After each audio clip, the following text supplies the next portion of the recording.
Kali ini kita bertemu lagi bersama Ibu Iin di pelajaran sistem pencernaan pada manusia.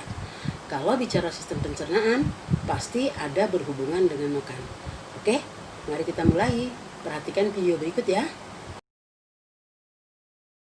Kali ini yang akan dibahas pada sistem pencernaan pada manusia adalah pengertian dari pencernaan makanan, jenis-jenis pencernaan makanan, alat pencernaan makanan, fungsi alat pencernaan makanan, gambarnya, proses pencernaan makanan, dan kelainan yang ada pada sistem pencernaan makanan. Oke, yang pertama, pengertian dari pencernaan makanan. Apa itu makanan? Makanan adalah sesuatu yang dimasukkan ke dalam mulut yang dapat dikunyah dan ditelan.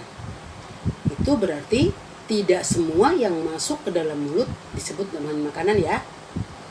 Sedangkan pencernaan makanan adalah suatu proses pengolahan makanan dengan cara dikunyah, ditelan, kemudian diserap oleh usus, dan sisanya dibuang melalui alat pembuangan dalam bentuk feses. Yang kedua, jenis-jenis pencernaan makanan. Di sini dibedakan atas 3. Yang pertama, pencernaan secara mekanik, yaitu pencernaan yang dibantu oleh alat di dalam mulut berupa gigi dan lidah. Kemudian ada yang disebut dengan pencernaan secara kimiawi, yaitu pencernaan yang dibantu oleh enzim pencernaan yang dimulai dari mulut sampai kepada usus halus. Yang ketiga, pencernaan secara biologi, yaitu pencernaan yang dibantu oleh mikroorganisme, boleh dia dalam bentuk bakteri Escherichia coli maupun cacing yang ada pada usus besar. Yang ketiga, alat-alat pencernaan. Yang pertama dimulai dari mulut. Di dalam mulut terdapat gigi, lidah, dan air liur. Kemudian faring merupakan perbatasan antara mulut dengan kerongkongan. Yang ketiga, kerongkongan. Yang keempat, lambung. Yang kelima, usus halus.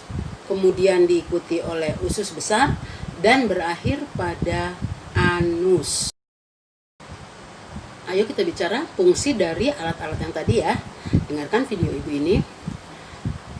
Fungsi daripada mulut adalah sebagai alat pencernaan secara mekanik dan kimiawi, yang mana di mulut terdapat gigi, gigi geraham, gigi seri, gigi taring yang berfungsi untuk mengunyah makanan, dan dilengkapi juga dengan lidah yang fungsinya untuk membantu proses penelanan dan untuk mengetahui rasa dari makanan yang kita makan.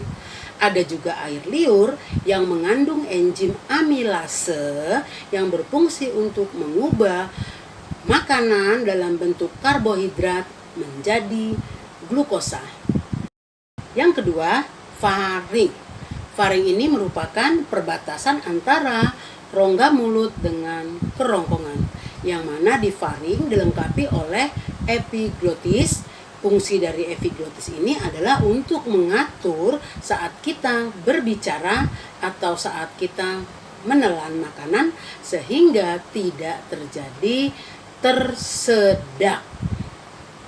Yang berikut, kerongkongan. Kerongkongan dibungkus oleh otot lurik, yang mana kerja dari otot lurik ini mengakibatkan adanya gerak peristaltik, yang mana gerak peristaltik ini adalah gerak untuk mengemas dan mendorong makanan sehingga makanan bisa masuk ke dalam lambung.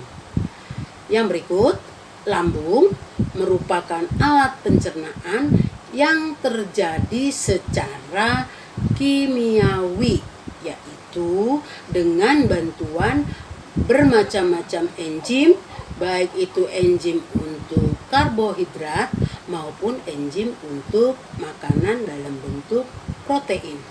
yang mana pada lambung ini terjadi proses pencernaan secara kimiawi dan secara mekanik.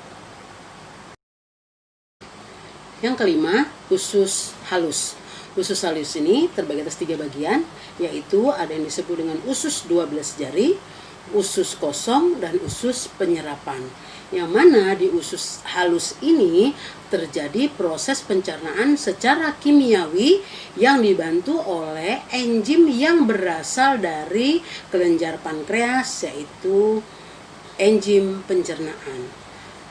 Kemudian pada usus penyerapan terjadi penyerapan sari-sari makanan yang sudah hasil dari pencernaan secara kimia tadi, dan sisa daripada penyerapan tadi akan didorong masuk ke usus besar, sehingga di usus besar ampas ini atau yang sering disebut dengan feses akan dibusukkan oleh bakteri Escherichia coli atau dengan cacing.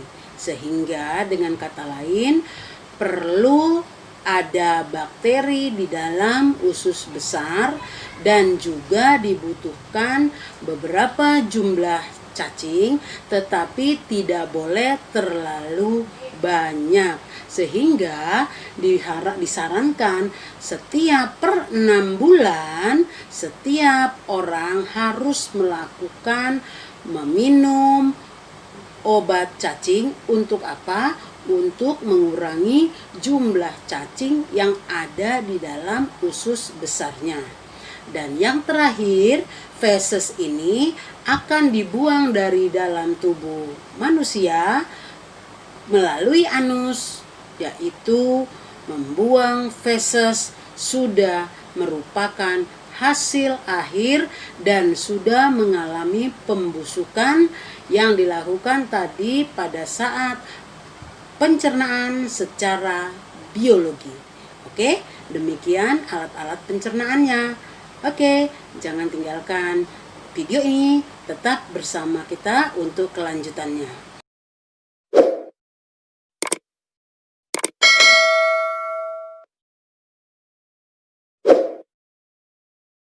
Bagaimana proses pencernaan makanan pada manusia? Ayo ikuti video berikut ya. Proses pencernaan makanan dimulai dari mulut, yang mana di mulut terjadi secara mekanik dan kimiawi, yaitu yang dibantu oleh gigi untuk melumat makanan, lidah untuk proses penelanan, dan air liur untuk membantu proses pencernaan secara kimiawi, yang tadinya makanan yang masuk dalam bentuk karbohidrat akan diubah oleh air liur menjadi amilum. Kemudian makanan tadi akan masuk ke kerongkongan dengan bantuan gerak peristaltik, makanan akan terdorong ke dalam lambung. Di lambung, makanan akan dicerna kembali secara kimiawi oleh enzim pencernaan yang dibantu juga dengan gerak peristaltik yang ada pada lambung. Kemudian makanan akan terdorong ke usus halus. Di usus halus, makanan akan dicerna kembali secara kimiawi yang belum sempat tadi tercerna secara sempurna.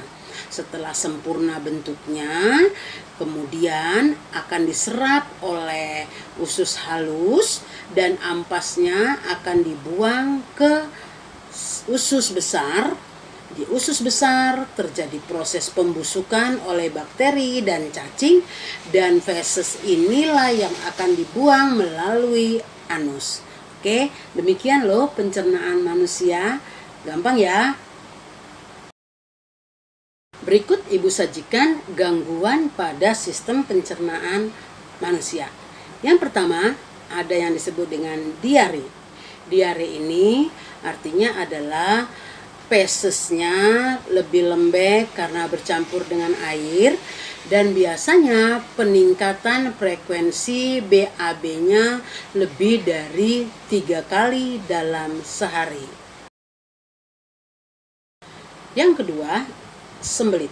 sembelit ini lawan dari diare. Di sini proses pembuangan air besar sangat jarang. Karena apa? Fesesnya itu lebih kering.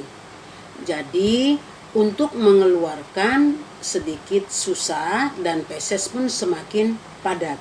Ini dapat terjadi karena jarangnya makan sayur atau buah dan menunda saat ingin BAB. Yang berikut, wasir.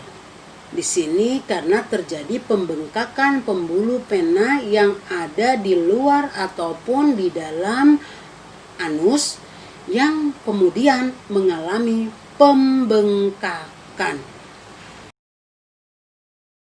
Yang berikut, GERD, ini paling sering dialami oleh orang, yaitu naiknya asam lambung sampai kepada kerongkongan sehingga mulut berasa asam. Ini paling sering jika lambung dalam kondisi kosong. Yang berikut ada yang disebut dengan kanker usus besar.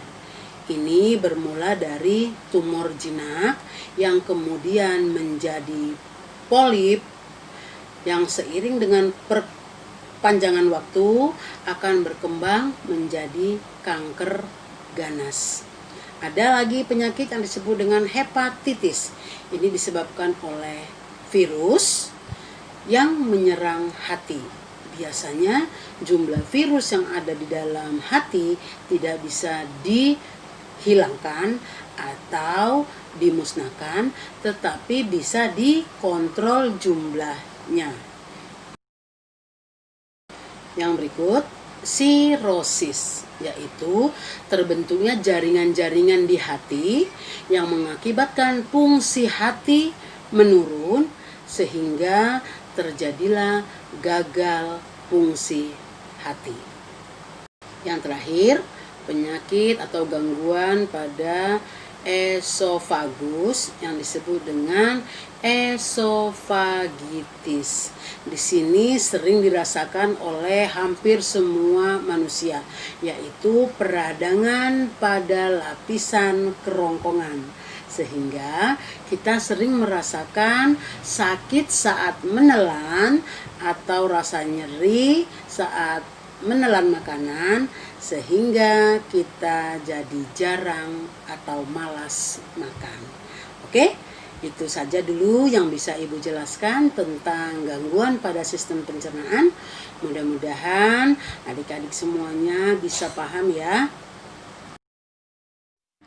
Oke, untuk lebih paham, silakan dibuka link yang Ibu sediakan pada kolom deskripsi untuk dapat melihat gambar alat pencernaan.